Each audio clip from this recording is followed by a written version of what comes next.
All right, moving right along, we go to team number 4. This is the Tiny Umbrella Academy. This is another UW-Tacoma team, and we have in this team someone who is a veteran of the U.S. Army and also somebody who is with the Army National Guard. Welcome to the Tiny Umbrella Academy. Is this the H team?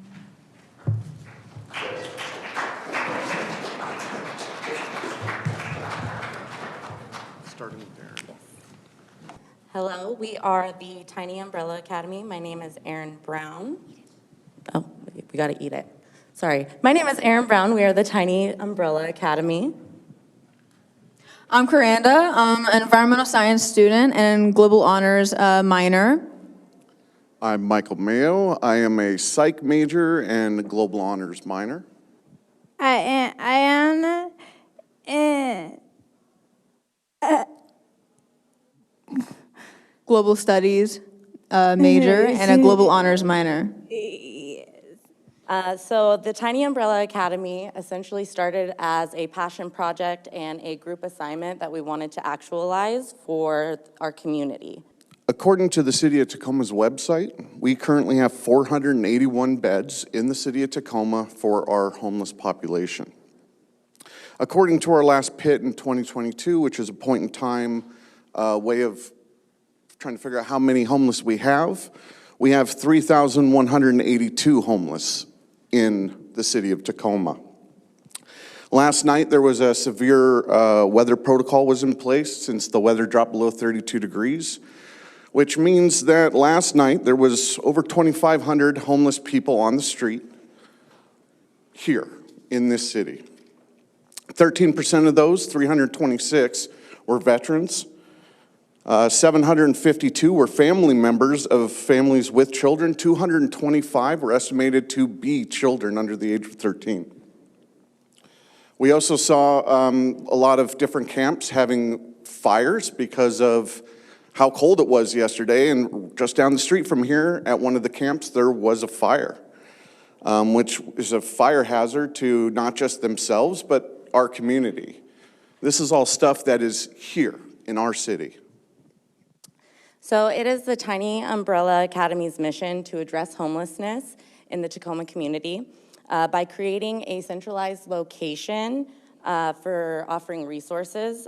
We also want to have everyone to have access to opportunity to build sustainable and happy, healthy lives. We also aim to build community, encourage interconnectivity, and inspire mutually beneficial collaborations that create lasting, innovative solutions in order to bridge social gaps and deconstruct barriers that are commonly presented for the most vulnerable and marginalized in our community, as well as hoping to create holistic solutions that center the voices of those in need, make positive progress for the entire community in all sectors. So we want to build solidarity across social and economic boundaries and create personal community sustainability and make that attainable for the entire greater collective. So our purpose is not only to want to build programs, but partner with existing entities to expand programs and services, as well as increase access to knowledge and existing resources. We want to build public support and for individuals with individualized care and understanding and attention. Some current struggles that the homeless community is currently facing is, number one, lack of affordable housing. They also are lacking personal support, including emotional, mental, physical.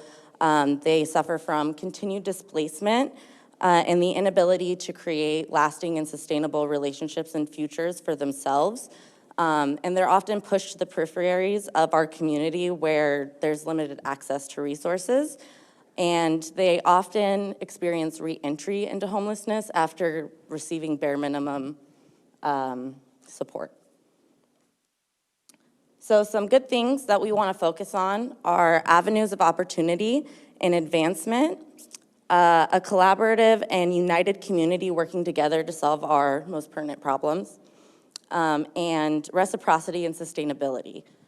We want to decrease the taxpayer cost of money spent on the homeless issue in Tacoma. As these individuals are supported and enter into the community, they're more likely to be contributing members of society and the community themselves. Okay, I think you already covered that. Are we up to me? Okay. So one of the really unique things about what we're trying to do is that we're students trying to help students. We are a nonprofit that is building up through the university. So what we're doing is, this is one of the places that we were looking at, just because of the convenience of it. But we want to use UW land, and we want to create this project to help students facing homelessness, because there are UW students who are facing homelessness. It's a big problem, and there's no transitional housing for them.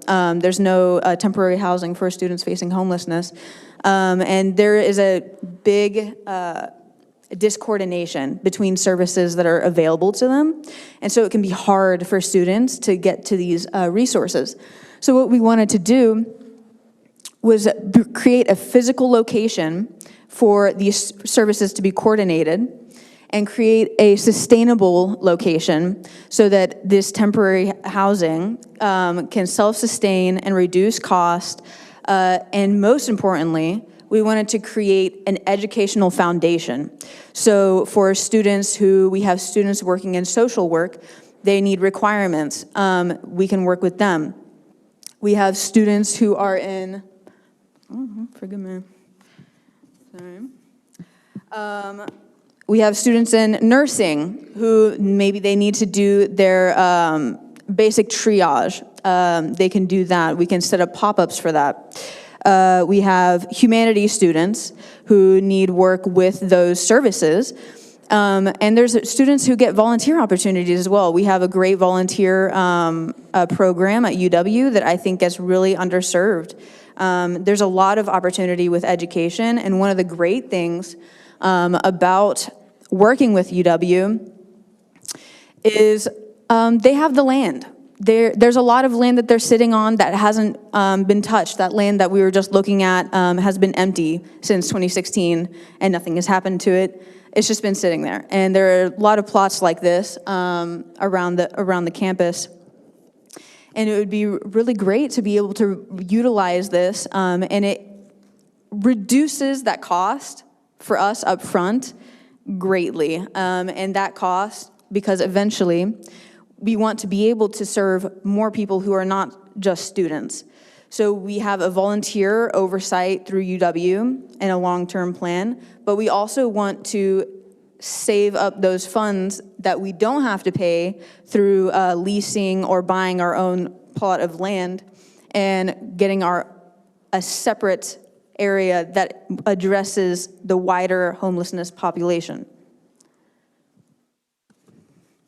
So some data on students who are facing homelessness. There hasn't been very accurate numbers recently. The most accurate we could find were from 2019, beginning of COVID 2020. And at that time, a survey found, conducted across only 10% of UW students, was that at that time, 160 students were living in their cars, tents, or encampments, and 5,000 students across all three campuses. And 10,000 students also had skipped or cut their meal sizes to save on cost, with 7% skipping meals entirely. So this shows just a little bit of our student body, our peers, who aren't, like, their needs aren't being met. And housing is a declared human right that is actively being denied by the inabilities of access to these resources that exist to the 43,000 community members. I think that's our time. That's it. Yep.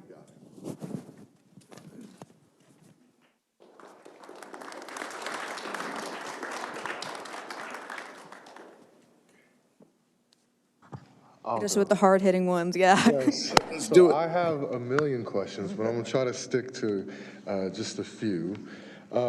First, The point in time survey, it's a survey that's conducted 1 day a year, and to go find out how many folks are in our city are being impacted by homelessness. Do you guys feel that that's an adequate and accurate way to find a count of folks who are being impacted by this issue? I think it's the tool we got, but no, I don't think it's adequate. I don't think it's enough. Just the feeling walking around campus as you're here, you'll see it. I mean, it is more felt than the numbers could possibly portray. So, no, we don't think it's adequate, but it is the tool that we got so far. So it's what we have to use. Cool. Second question. It kind of seemed like at the beginning, from the beginning of your presentation towards the end, it sounded like the target market shifted from all homeless people to students facing homelessness. So with that, am I correct in saying that? And also, would it only be UW students who would be able to receive these resources, or any I love that question. individual enrolled? So our between the original ages of plan, 16 and 24? what we started with was the community, the whole public of Tacoma. And we realized, just starting, because we've been doing this maybe a month and a half, 2 months. We just got started on this project. We realized that was too big. Yeah. So we wanted to scale it back, and we wanted to collaborate with UW because we saw a need here on campus. Right. And so we're hoping to start our model here, but we would like to expand to the greater public. Yeah, I think targeting students would be great, because the homelessness issue itself is such broad. And Yes. And I would also like to say that although we're focusing on students for the temporary housing, the services is a thing that we plan to expand first and foremost, especially since we're able to do pop-up services. So it doesn't necessarily have to be one specific place where only students can go there. There are ways that we can expand that first before having to go and get another building for the wider homeless population. Go ahead. Oh, just the last question. You guys, I think in your expense breakdown, put in there a construction of a new building on land. Have you thought about just, an existing building, leasing an existing building? So the building that we showed in the PowerPoint, there is an existing building there. Okay. It's like 2 separate business type buildings. It doesn't look like they're necessarily residential, but right next door to them are 3 different plots of land that we would also like to utilize, either as garden space, as a food forest, or to build more buildings for our services. Yeah, our construction cost is refurbishing the existing building, bringing it up to code. We're going to have to subdivide some of the space to make more additional rooms and to specifically be able to make some of the rooms that we need to operate out of the building. Cool. Awesome. Thank you. Just jump right in here. Please do.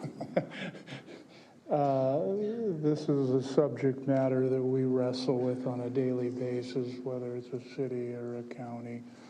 Very complex issue. Very complex. You know, I appreciate the simplicity of the approach.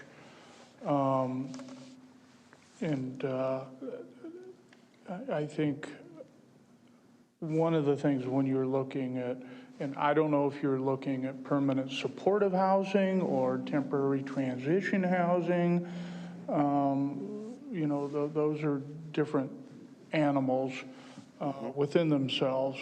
I appreciate the fact that you're looking for land. I mean, land is a commodity that you can't reproduce.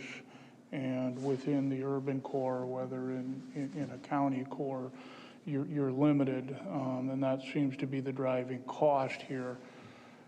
How, just have you been with any low-income housing developers and looked at their model and actually understood the challenges that they go through? Funny you say that. This past week has been just all of that. Like we said, we're very recent. So we're still reaching out to people. Most recently, we reached out to what was the? Square One. Square One in Eugene, Oregon. There's several different models, but they are an overall housing place. And then we're also reaching out to Southern California University. UC Fullerton. And they have a model that is very, very similar to what we were thinking of when it comes to students. It was temporary transitional housing for students. So those are the two people who we've been in contact this week. So it's just time. And we also have actually spent a lot of time researching different projects in Florida and Texas. That our problem, sir, has been that most of the other companies that do kind of what we do, they deal with one or two of the issues, but there's not really a comprehensive program in place that actually does all the services that we're looking to do. So we've been trying to find a way to put together all of these different programs that we have been researching. And that has been very interesting. But I do got to say, and thank you to the UW-T, because all of the professors that we've come in contact with very much have wanted to jump on board with what we're trying to do so far, and to get those services so that, as you said, every individual has a different problem. It's not it's not something we can just throw money at, and it's the individualized care is where we really feel that we can make a strong effect into a small sample, and that over time that would create more social equity in the area for our community. Yeah, but, there again, I applaud you for attempting. If you can figure it out, put me on the list of things, because as we push forward trying to tackle this homeless situation, every time you peel one layer back, you get another layer of issues. So, and who's going to manage this once you construct it? Who's going to run it? How? Usually it's a 501c3 that has expertise within management of these type of facilities. Who's going to run it? Are you? Well, since we're hoping to partner with UW and get all these professors and volunteers on our side, we're hoping that a lot of them will give us the guidance or take on those positions of each individual project that will be collaborative in the central location of the center. Okay, thank you.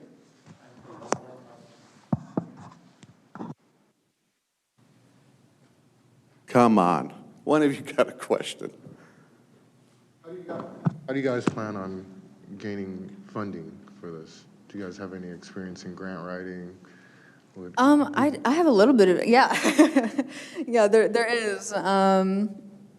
What do you have experience? I didn't know about this. We were originally going for grants, but we realized that if we wanted to partner with the community, that meant all sectors of the community. So that means the businesses, local businesses, corporations, religious institutions, and trying to form partnerships with them and help them expand existing programs and create this system of reciprocity where they give us a little, we give them a little.